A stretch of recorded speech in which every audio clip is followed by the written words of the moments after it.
Is so powerful. I think if you, as a real estate agent, have a neighborhood that you're working as a farm and you're saying there's maybe some change in the principal, or maybe there's some change in the dynamics around a school. Maybe they've gone to a lot of split classes and that's not on vogue right now with the demographic that you work with. You could say, look, hey guys, you live in this neighborhood. I want to get this information out because I think it's important. This is only for people who have children who are of this age. So you could read this, and I wanted to make sure I'm giving you value. And dropping something like that's so much better than saying like Happy Thanksgiving. Don't forget to clean out your gutters.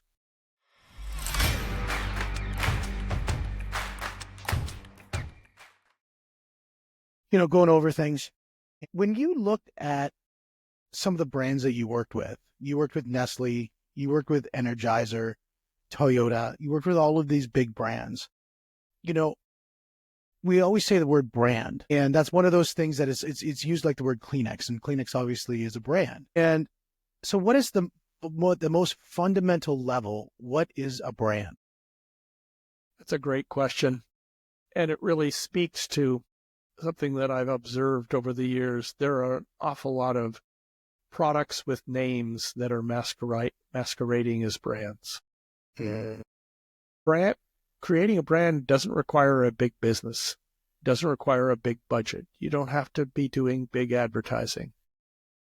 You create a brand when your customers believe that there's value in the brand that goes beyond the functional and transactional benefits of the product or service you're offering.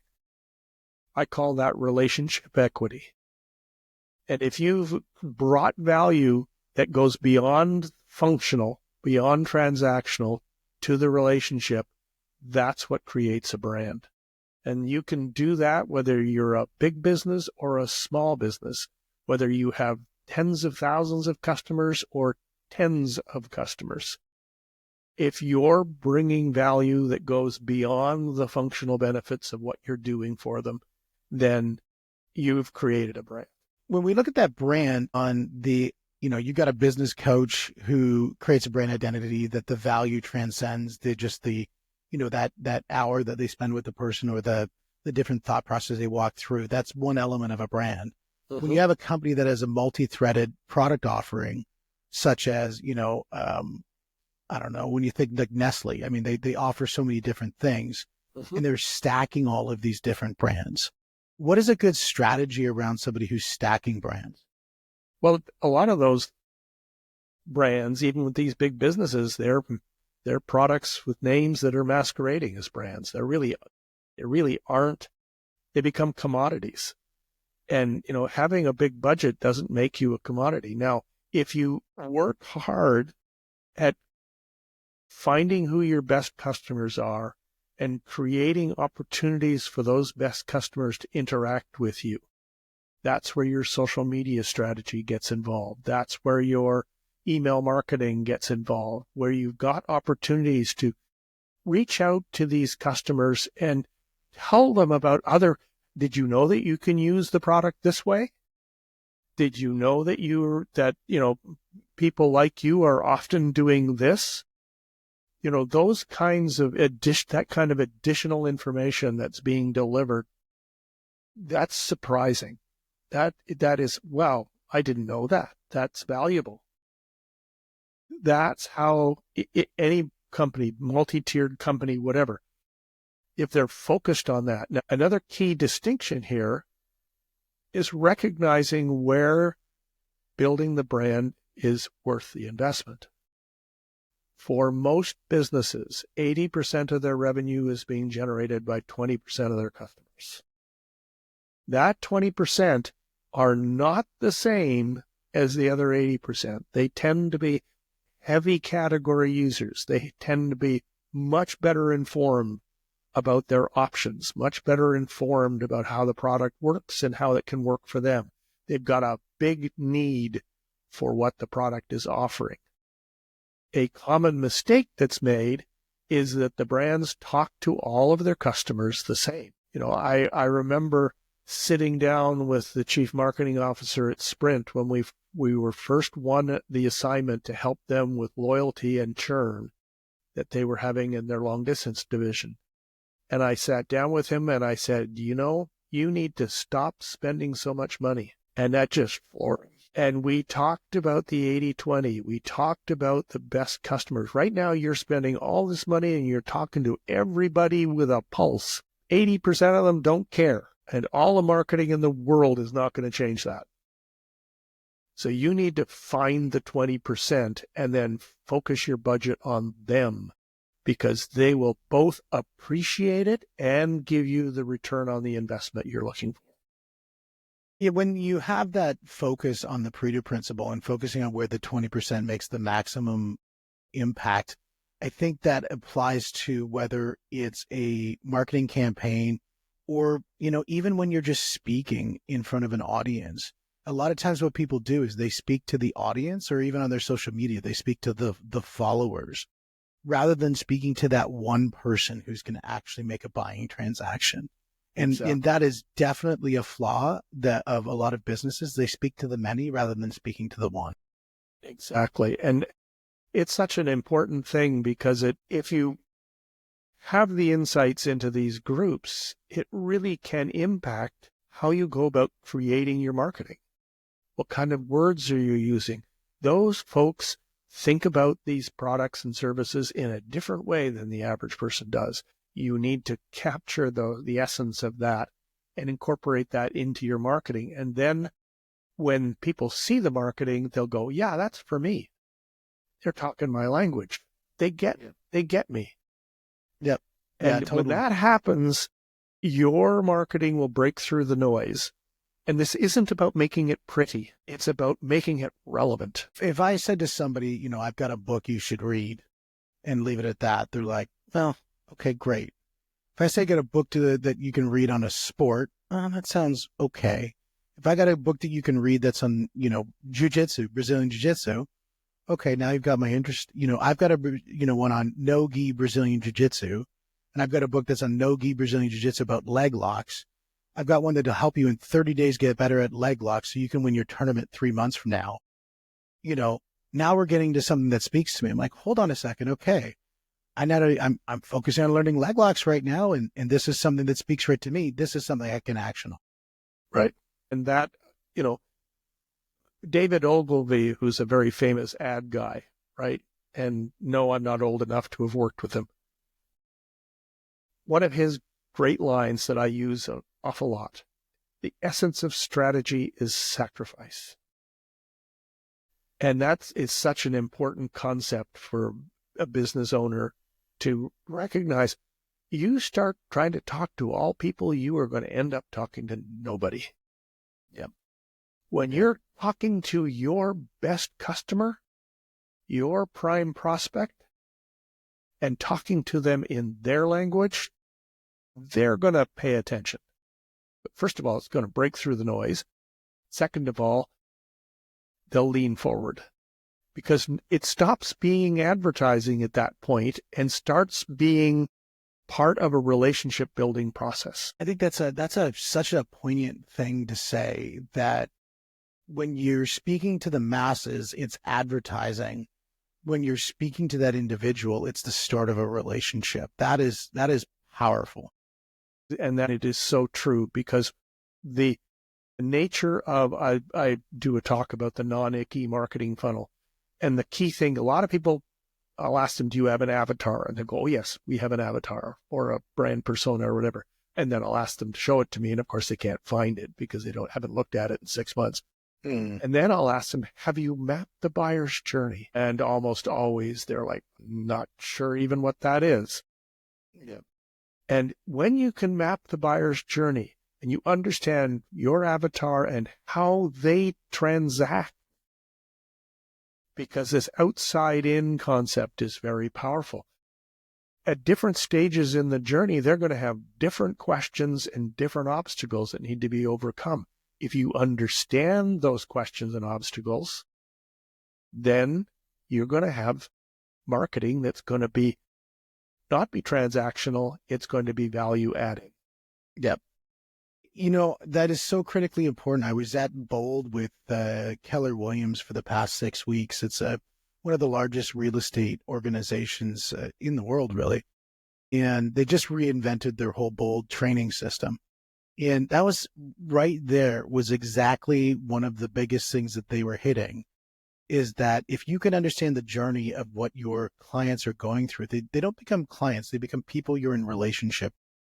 And if you know that they just had a child, well, you know that, 3 to 4 years from now, that local school is going to become really important. And if that's not the school they want, they're going to need to make a change. And if you know that, their kids are about to graduate, you know that maybe they need to start thinking about downsizing because they want the kids to stay away once they move away. And that's a great example of how you can create a brand, because rather than reaching out to this customer and saying, hey, I can sell your house, you can reach out to the customer and say, look, I've just come across this study of educational systems in this area that I think you might find useful. That's speaking to them at where they are in their journey, and that's value that goes beyond the functional and transactional.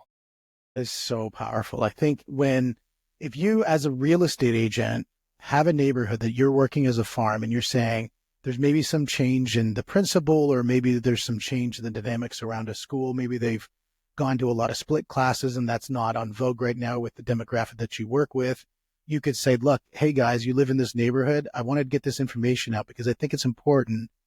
This is only for people who have children who are of this age. So you could read this, and I wanted to make sure I'm giving you value. And dropping something like that's so much better than saying like, Happy Thanksgiving.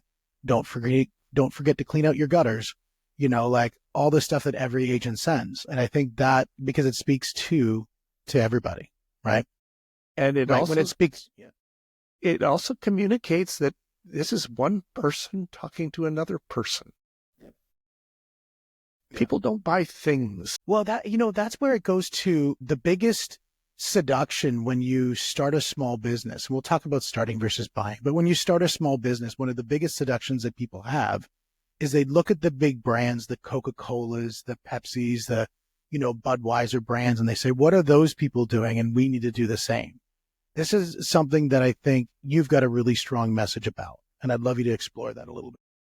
Well, and even when you think about the big brands, now, obviously, those big consumer packaged goods brands are not going to be able to get into one-to-one conversations with their audience.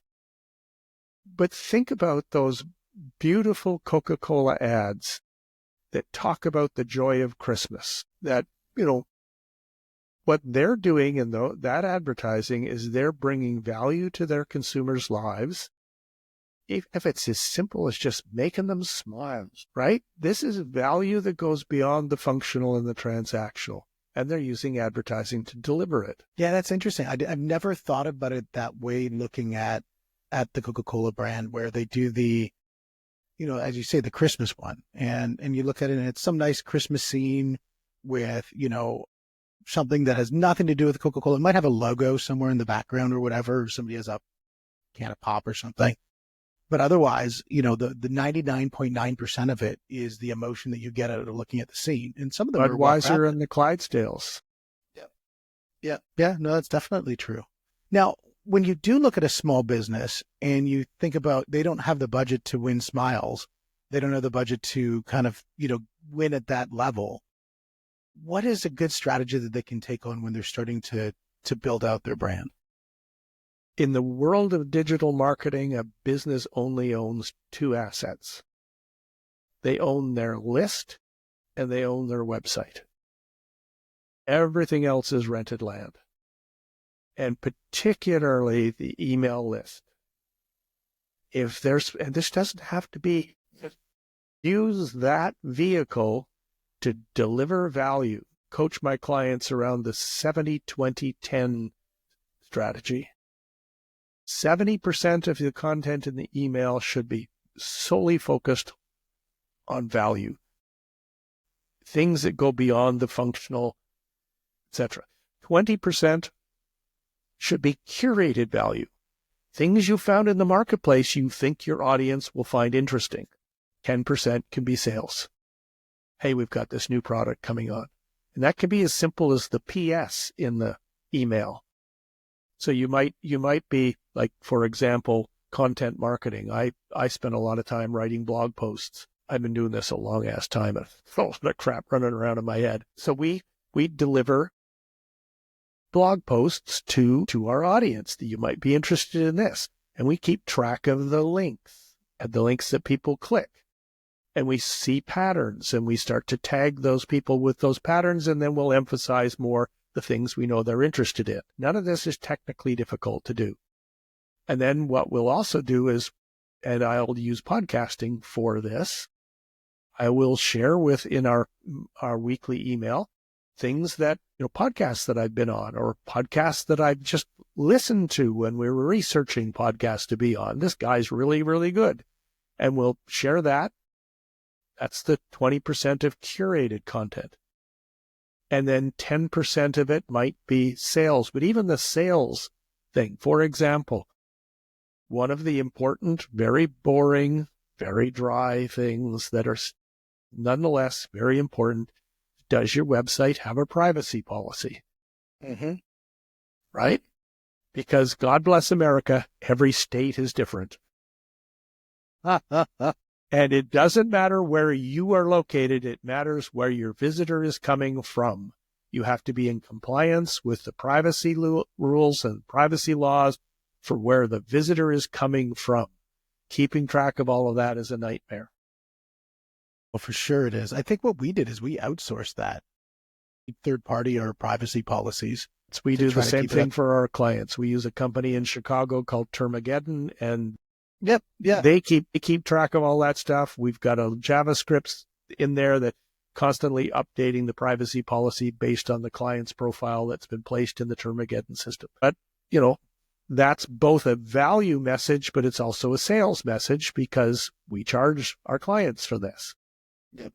Yeah. Well, yeah, you're hitting a value. I mean, the idea, number one, if you hit 70% value, the person's going to open the next email the next time you get it. So your open rates are going to go up. And that means it's going to be a nice warm email. You're not going to get put into the promotions tab. The second thing is if you have something where it links to something external, where you bring in some intrigue, I think then you're getting them to get used to getting into action when you have something. And yes. I think that sounds like it resonates. And then so the last thing, if great way for a small business to build value with their customers. Yeah. Yeah. No, I like that. I think that's very good. That's very good. Now, when we look at the last element around brand, when you first got into this business, and I'm not going to say a number of years ago, I'll let you say that.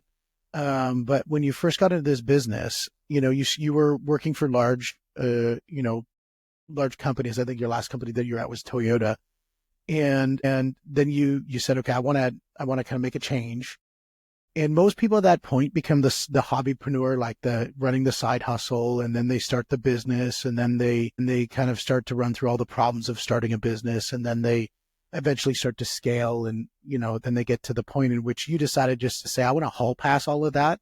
I want the VIP ticket to the front of the line, and you just went out and bought a business instead. Could you kind of share a little bit about the journey as to what, first of all, got you to that idea, and second of all, how did it go?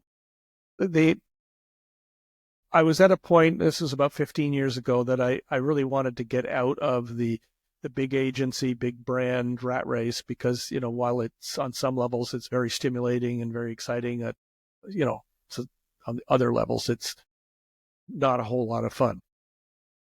And the company was a vendor of mine, and they were a digital production studio. The owner of the company I had a good relationship with him. And he was telling me he was interested in exploring other things that he wanted to do. And I was interested in getting out of the business. And now this group was a digital production studio. It was actually called Red 8 Studios at the time. They had developers in Shanghai, China. They were doing the offshore model and all the rest of that. And so I bought the business and tried to make the offshore thing work. Didn't really work. And when I step back, like I said before, a business only owns two digital assets, their list and their website. I talked about the list before. Websites. Most websites are terrible, and they're not terrible because of design or copy. They might also be terrible for those reasons, but Mostly what I've observed is an absence of strategy. And since my background was marketing strategy, marketing communication strategy, understanding how to find your customers and how to communicate with them effectively, and the website is the hub of a business's online presence. Everything radiates out from the website and the consumers are drawn back into the website. That seemed to be a really logical, realistic business space to move the business into. So we stopped doing all of the digital production, banner ads, email coding, all that stuff. And we focused on websites because I felt that was where there was both a big opportunity for my skill set, but also a big opportunity for the businesses to turn the website, so that it stops being a checkbox, right? I'm a business owner. I need to have a website. I got my nephew to make me a website. See, I have a website. Check the box. That doesn't help because that doesn't create value for your customers and it doesn't create value for your business. Yeah.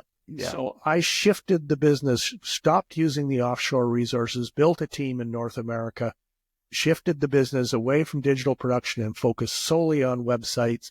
And our unique selling proposition, what makes us unique and why we've had the ongoing relationships with design agencies for 7, 8, 9, 10 years, is we bring value. We take a strategic view on what we're doing. The fact that we can design and build a website, that's table stakes. Lots of people can do that.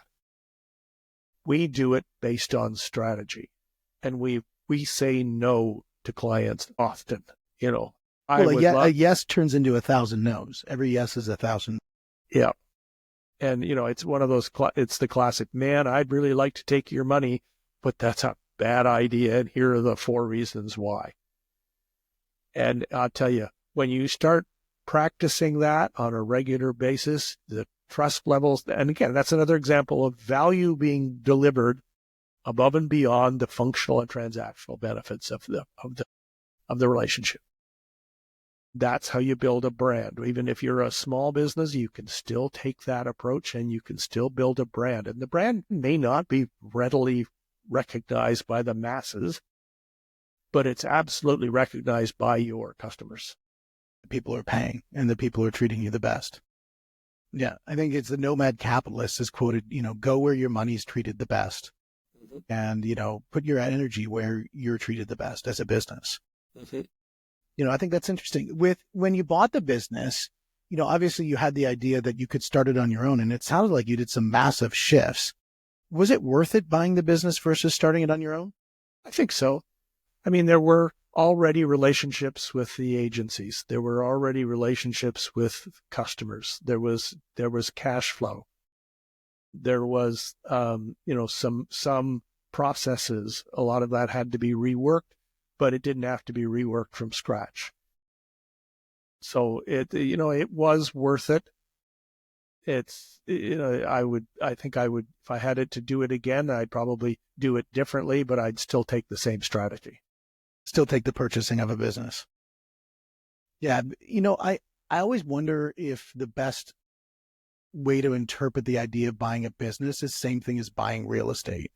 When you buy vacant land and you now have to get permits, you now have to dig, you now have to deal with the Ministry of Environment, and now you got to put the foundation, you got all those people coming in, and you finally, a couple of years later, get the building up, and then, now you can finally start putting tenants in, and you might not do it the right time because it's the first time you put that product, those people in for property management, and you go through all of that. You could go that route, or what you could just do is buy the building that has tenants. Yes. And just make a really good decision on a really good opportunity. Mm-hmm. And I think that's, do you think that that's sort of similar when you look at, starting a business versus buying a business? Yeah, basically that's the equation that I ran through in my head. This opportunity popped up and I thought about it and I went, well, I could probably just resign my job and start from scratch, but here I've got something that's already in motion. And it's so much easier to change the direction of something that's already in motion than it is to get something going in the first place. Yeah, inertia is such a hard thing for people to understand. We have mortgage agents. I own a real estate business and a mortgage business and a couple other ones. And we'll have these agents come in and, they want to be autonomous. They don't want to integrate. They want to operate independently because they want to be their own boss. Mm-hmm. And they want to start it from scratch. They want to own every aspect of their business. And they end up, some of them will succeed, but the predominant number will fail because of just that one word that you use, which is inertia. Yeah. And there are lots of ways to go about this. This is not going to work for everyone, but it worked for me for where I was in the stage of my life. I didn't really want to start something from scratch. And I really like people. I like working with people. And this already had a whole set of clients already in place. Yep. And it wasn't that difficult a transition. Now, not all of the clients bought into what I was planning, and that's to be expected. But enough did that, we've been doing this for 15 years. How many small businesses last 15 years? Absolutely. And what did the size of the business do from when you bought it to where it is today? It's about the same size. It really hasn't looking for world domination here. Mm-hmm. Oh, this is my semi-retirement. My wife teases me, what part of working from 8 a.m. till 6 o'clock at night is semi-retired? But anyway. Yeah, but when you love what you do, it's different. As you said, you love being with people, and if being productive with people, that doesn't necessarily feel like work. Well, exactly. And I've got the track record. I've got the scars. I can bring a lot of value to these small business owners that I'm now working with because they haven't had the opportunity to work with multi-$100-million budgets. They haven't had the opportunity to be in a room with Steve Jobs. They just haven't had those opportunities. I have. And I get to share these insights and experiences with them and put things into context. I work very hard to distill things down to principles because principles are universal. They apply whether you've got 4 employees or 4,000. Yep. There's a guy, his name's Dave Robart, and he's at Grant Cardone's office, 10X guy. And I always remember it, and it just sits in my brain all the time where he says, principles are senior to mechanics. And that's something that it just so much resonates with me, whether I'm teaching jiu-jitsu or, working somebody through a new marketing program or whatever for the mortgage business. There's, having that as a fundamental. And I know one of the ones that you brought up just a little bit earlier on, and I want to kind of now start to really flush this concept out. And it's what you talk about is the hub and spoke strategy, right, as a brand centric ecosystem. You describe it in the marketing world, but would you say it itself, is it an overarching strategy that a lot of people miss out on using? Yes, it is. Because it gets at a key flaw. What often happens with a smaller business owner is they end up standing on the rooftop of their building, shouting at the world at large about how awesome they are. Right? The world at large doesn't care. The world at large has their own problems that they're trying to figure out and their own issues that they're trying to resolve. And, that's what's important to them. So what the hub and spoke strategy does is you think about it. I've got props. These are spokes, right? And this is a hub. By themselves, they're nice. I've got a rim here too. By themselves, they're nice, but they don't have any value. When you connect them together, you've got the wheel, the most profound invention in mankind's history, second only to fire, right? But the thing about the wheel, it's still the hub and the spokes and the rim. The power doesn't come from the parts. The power comes from the connections. And if you apply that to marketing, your website is your hub. It's where value emanates out from the website. Consumers come back into the website. Even if you have a brick and mortar, your consumers are still going to your website. They're going there to find your address, your phone number, your hours, whatever it might be. Then the digital media channels that you're using to communicate, whether that's email marketing that we've talked about, or social media, or advertising, or whatever, PR, podcasts, whatever it might be that you're using to reach your audience. Those are the spokes. And then the content and messaging strategy is the rim that holds it all together, that makes it the wheel. And that's where understanding your avatar and understanding the buyer's journey is what informs and is the foundation pieces for the content and messaging strategy. So you can, again, we're going to get into a principle here, get the right message to the right person at the right time. Yeah. Timing of the message is something that, and it was actually interesting when right after our pre-discussion a few weeks ago, I started having conversations with my team around the idea of the timing.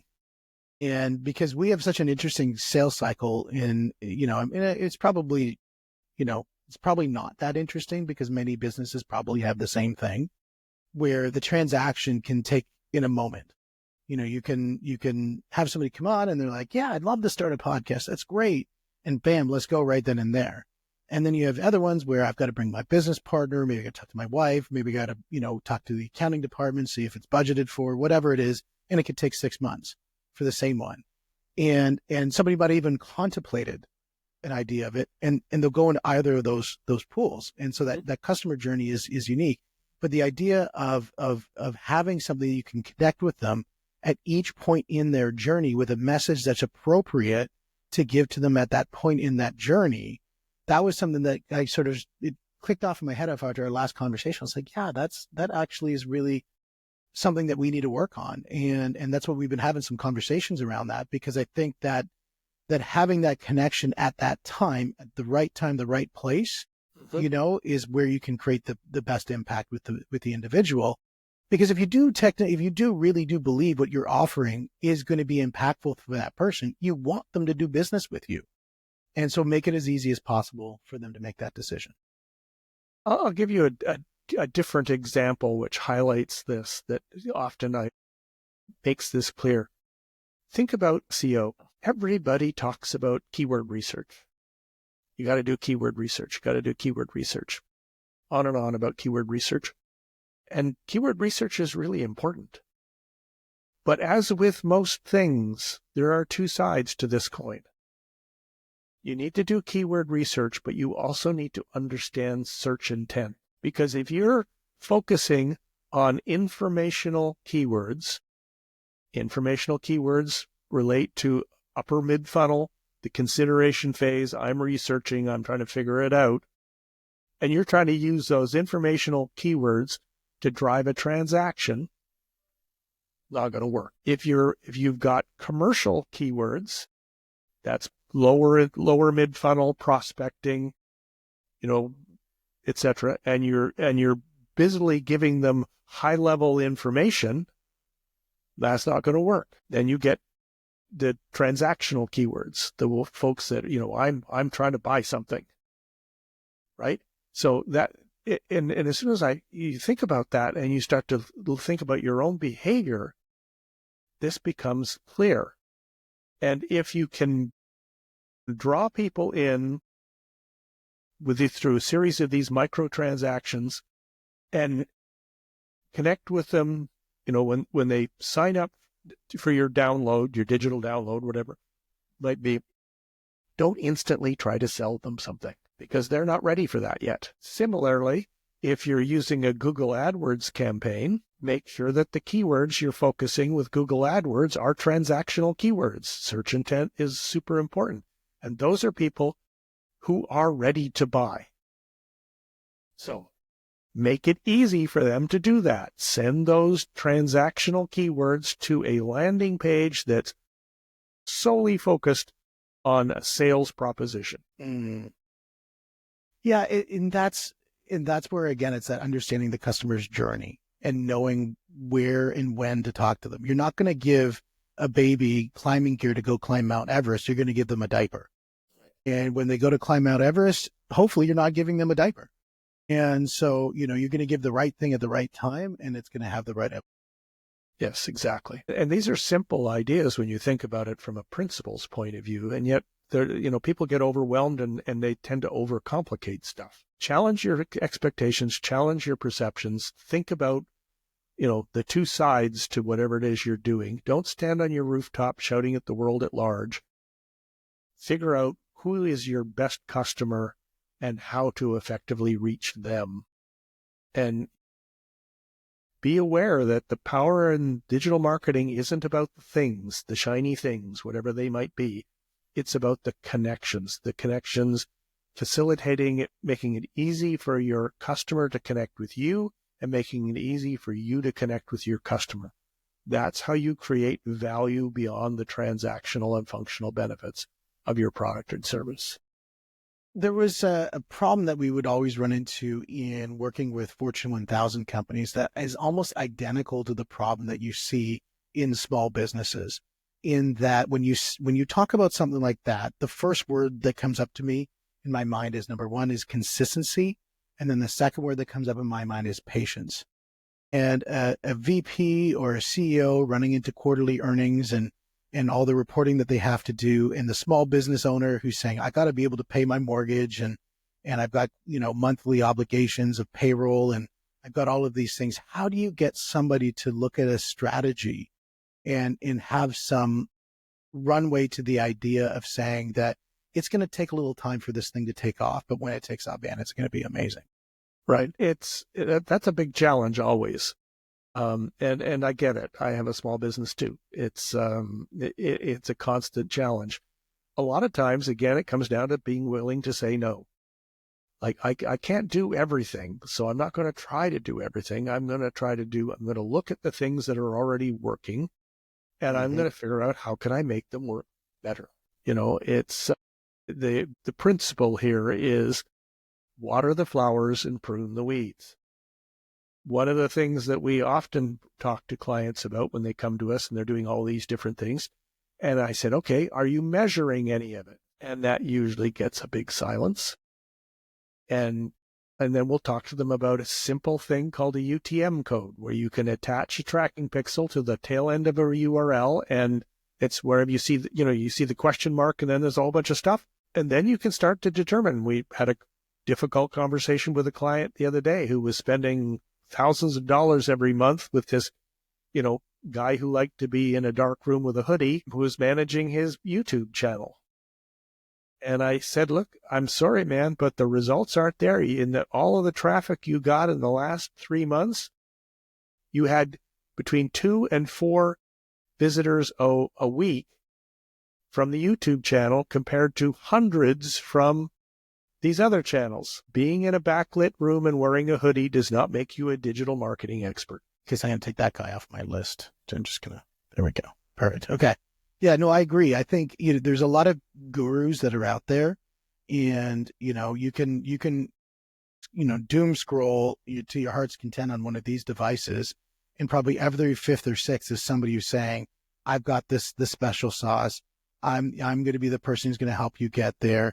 And as a marketing agency owner, what did you do to really step out, especially working with a small business? In the larger businesses, you're getting a lot of referral from marketing agencies. You've got a lot of pedigree in working with the larger audiences. But when you're talking to the small businesses, how do you step out of that noise and make yourself known to that audience? Fantastic. Yeah, let's talk about patience. Yeah, beautiful. Watering the flowers, pulling the weeds. One of the most important things for anybody to do when they're looking at their marketing campaign. And part of growing a garden is not that you're going to plant that flower and 2 days later it's going to be 6 feet tall. It's going to take some time. So in the way that you're addressing with the larger corporations and when you're addressing with the smaller corporations, the number one strategy you're using is which? It's, add fuel to what's working. I'll give you an example. Let's say you're using content marketing to reach your audience, and you're using a channel like Pinterest. Pinterest is one of our favorite channels because it's one of the only social media channels that is a search engine and also rewards content for link clicks. Facebook doesn't want you to leave. LinkedIn doesn't want you to leave. Pinterest wants you to click the link. So we will run pins on Pinterest for our clients, and we will track the results. And if we get a lot of traction on a particular theme, particular topic, we'll generate more content around that topic. Because you can track the click-throughs on it, and you can see the outcomes that come afterwards. You're doing all your proper UTMs, and because you're seeing traction in that, then you take that and start to put that to some of the other channels where you get less visibility. Exactly. And, this isn't about my opinion or the client's opinion. Frankly, my opinion doesn't mean anything. The client's opinion doesn't mean anything. The only opinion that counts is the opinion of your audience. And your audience will be happy to give you their opinion if you're prepared to listen. So when I talk about water the flowers and prune the weeds, the number one task here is determining which is which. You've right now blown my mind, because right now I'd never thought of Pinterest as a social media platform. That was just a spot where you go to see, I'm designing a room. How do I make it look cute? And, I've never really thought of it as a good test ground for a marketer to figure out what works and what doesn't work. That's really super interesting. Yeah. And we're using it a lot, and it's surprising. Now, obviously, the majority of the activity there, but even digital marketing and folks who are involved with, those kinds of product related things, they can get a lot of insights out of Pinterest as to what it is that their customers are looking for, because they'll tell them by virtue of their interaction with the pin. And the fact that it's also, Google loves it, because suddenly you're getting all this traffic to these blog posts, which helps your domain authority. Yeah, because you have high authority links inbound into your website, and then they're actually probably going to consume once they get there, because they're clicking for a purpose. Right. And that another thing to look for is on analytics. Recognize that it's not one-dimensional. So traffic is one thing. Traffic is a bit of a vanity metric. How long do they stay on the page? Do they scroll when they get to the page? That's telling you whether the content is of value. So if you're indexing over 100 in terms of the length of time on the page, you've got your, whatever your number is, your average time on page for your website. And then this particular page is indexing at 120 of the average. Then that's telling you that your audience is getting value from this content. Do more of that, and you will attract more of your audience. Yeah, I've heard it horribly said, which says, feed the racehorses and starve the ponies. And that's exactly what you're looking at doing. And, I think we could definitely carry into a second podcast to break down some of the KPIs that you're looking at. I think we could break down your whole Pinterest strategy. I think that's super interesting. And James, you're just a wealth of knowledge. And I think whether it's a company that's a multinational that would work with your Red 8 interactive organization, or if it's a small business looking to work with the innately.com, that's in with an 8ly.com. I think it's wonderful to have this conversation, which isn't just about CTAs, just isn't about, the idea of funnels or whatever. This is really about the high level strategy that needs to come first. And I think, it's been an absolute pleasure having you on the show. It's been fun conversation, Steve. I've really enjoyed it. Beautiful. And guys, thank you so much. This is the money. This is the mindset. This is the mentoring podcast. We'll see you on the next one.